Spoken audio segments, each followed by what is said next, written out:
similar to the Thevenin equivalent circuit, we have something that is also called the Norton equivalent circuit.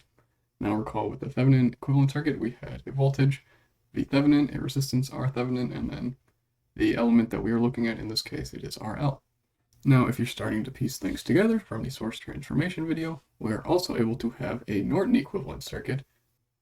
Now, the rules are a little bit different with the Norton equivalent circuit. The first rule, we disconnect the load, and we short it instead of keeping it open. Then we find the current through that short, and that will be IN.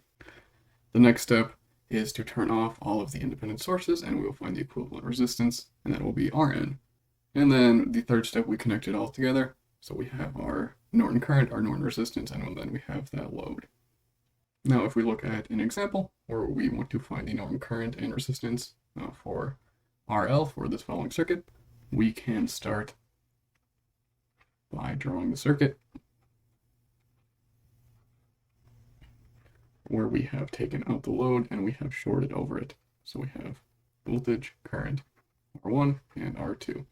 And we're going to make a reference to ground right here. Now we can do a nodal analysis. Just call this node Vx, and we can label our currents for that node as follows. So for the nodal analysis, we would just have V minus Vx over R1 plus I, and that's going to be equal to Vx over R2. We can simplify this to simply say that Vx is equal to V over R1 plus I. That's going to be divided by 1 over R1 plus 1 over R2. Now, if we want to find the current going through this short, well, that's simply the current going through R2.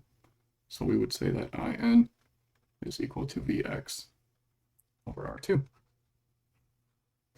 Now for step 2, we just turn off all the sources. So we would short over the voltage source, and then we'd have an open over the current source. So we would just have R1 and R2. And looking into the circuit this way, our equivalent resistance, or our Norton resistance, is simply equal to R1 plus R2.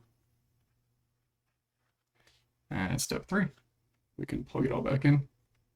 So we would have our Norton current, our Norton resistance, and then just our load.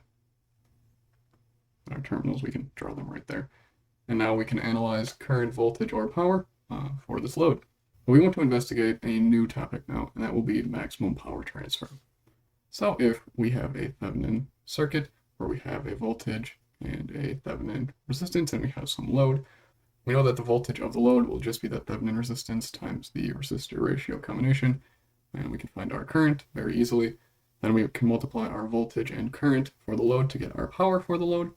And if we want to plot the power delivered to the load, this is what it ends up being. Now this plot has positive values for the load resistance, which makes sense in all reality, but mathematically this plot does go into negative values, but we only care about the positive side.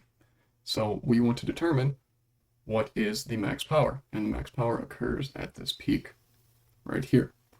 Now we can solve this simply by looking at this power equation, and we are going to take the derivative of the power with respect to the resistance.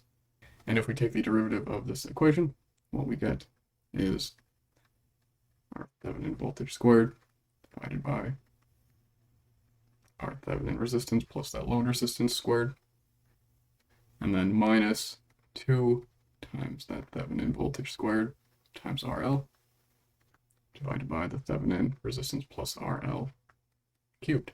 Now we can look at this and we see that we have a maximum or minimum when this is equal to 0. And if we set the load resistance equal to infinity, we see that this term goes to 0 and this term goes to 0, and that'd be our minimum. So that would knock out that case. From that, we can just set this equation equal to 0,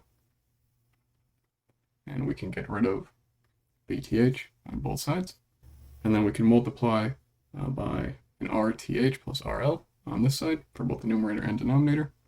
So we would have RTH plus RL minus 2RL divided by Thevenin resistance plus RL cubed is equal to 0.